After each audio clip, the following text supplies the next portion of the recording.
आंसू पोंछो बालकों, ये समय निर्बल होने का नहीं, बल दिखाने का है। यदि समय चक्र के शेष होने के कारण मेरी माता पर आंच आएगी तो मैं आज सूर्य अस्त ही नहीं होने दूंगा।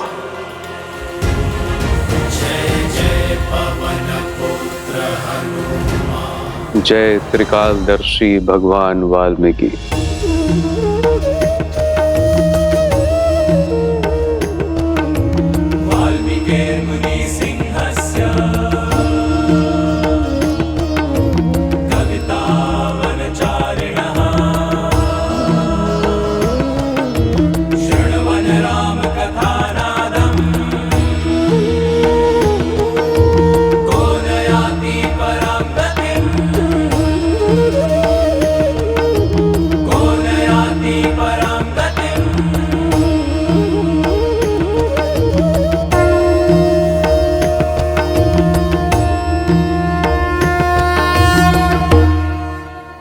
सूर्य कैसे रोकेंगे हनुमान जी, बालपन की भांति?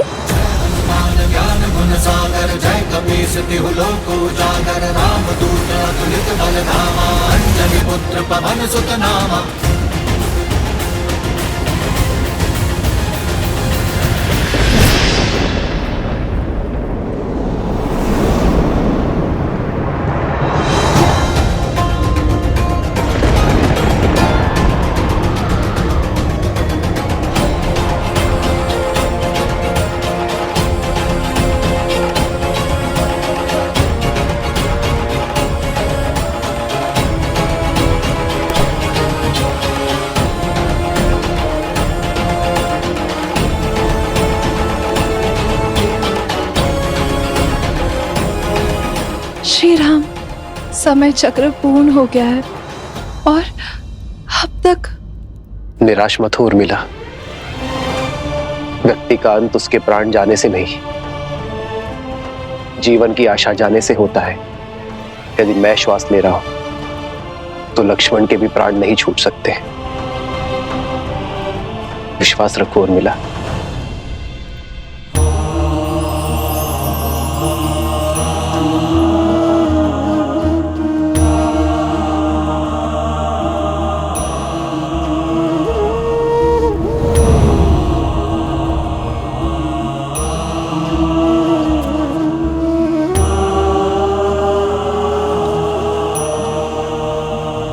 सूर्यास्त हो गया है अब तक।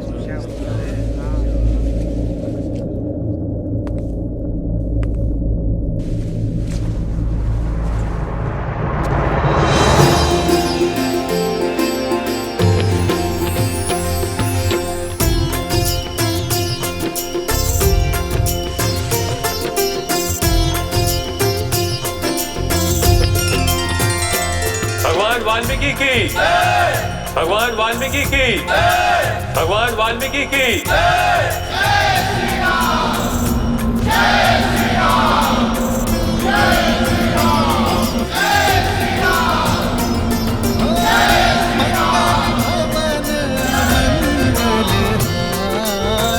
क्या हुआ हनुमान जी? ऋषिवर, आप ही के कारण मुझे मेरे भाइयों और बंधुओं का साथ पुनः प्राप्त हुआ है। रघुवंश की जो डोर टूटने को थी,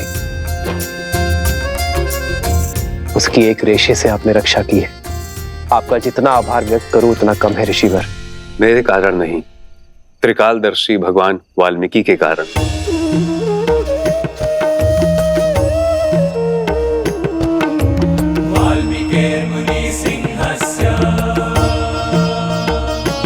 त्रिकालदर्शी भगवान वाल्मीकि, आपका यह आभार रघुकुल सदा स्मरण रखेगा।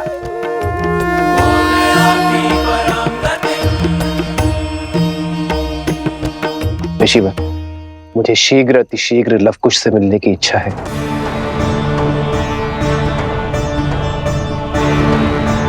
ऋषिवर, विनती है मेरी, मुझे लवकुश के पास ले चलिए। किंतु भगवान वाल्मीकि की इच्छा कुछ और है। अश्वमेध यज्ञ पूर्ण होने के मुहूर्त में समय कम शेष है। वो चाहते हैं कि आप पहले अश्वमेध यज्ञ पूर्ण करें। धर्म और अयोध्या के मान के लिए अश्वमेध यज्ञ अति आवश्यक है। रहा प्रश्न लवकुश का, तो शीघ्र ही भगवान वाल्मीकि स्वयं उन्हें लेकर आपके समक्ष अयोध्या पधारेंगे। जैसी भगवान वाल्मीकि की इच्छा। ऋषिवर, आपने बहुत बड़ा उपकार किया है हम पर।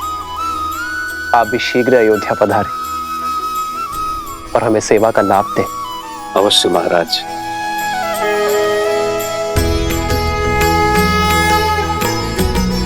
जो दंड के भागी हैं, आप उनका आतिथ्य करने को उत्सुक है भैया।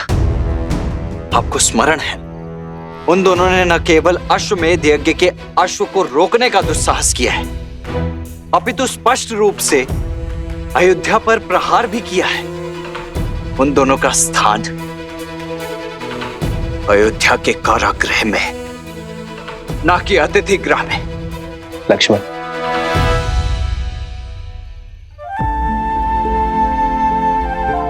आज फिर अपनी क्रोध की अग्नि में अपने विवेक की आहुति दे बैठे। किंतु मित्र, लक्ष्मण भैया का रोष उचित है। हाँ प्रभु, उन उद्दंडियों को दंड मिलना चाहिए।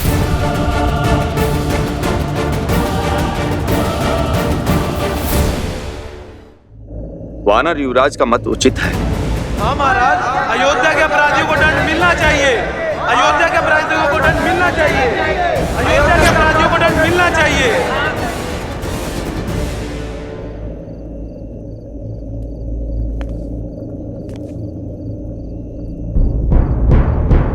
आप सभी शांत हो जाइए। मैं जानता हूं जो हुआ उससे आप सभी आहत हैं। और रही बात दंड की, तो दंड के भागी वो होते हैं जो अपने स्वार्थ के लिए युद्ध लड़ते हैं। मैंने उन दो बालकों जैसा योद्धा कभी नहीं देखा जिनके युद्ध का आधार ही राम सिया का मिलन है। जब युद्ध भूमि में मेरा उन बालकों से सामना हुआ, तब माता सीता पर लांछन लगाकर उन्हें आपसे और आपके परिवार से भिन्न कर दिया। आपसे सुख, संपदा और वैभव सब छीन लिया। जिस स्त्री ने बिना एक प्रश्न किए 14 वर्ष आपके साथ वनवास स्वीकारा, उस पवित्र देवी सीता पर इतना घोर लांछन लगाने वाली प्रजा को आपने दंड तक नहीं दिया। माता सीता के हाथों आहुति दिलवाकर कीजिए रामायण संपूर्ण। ऐसे विचार के धनी भगवान वाल्मीकि के शिष्य कभी अनुचित नहीं हो सकते। यदि हम स्वर्ण को परख ना पाए तो दोष हमारा है, स्वर्ण का नहीं।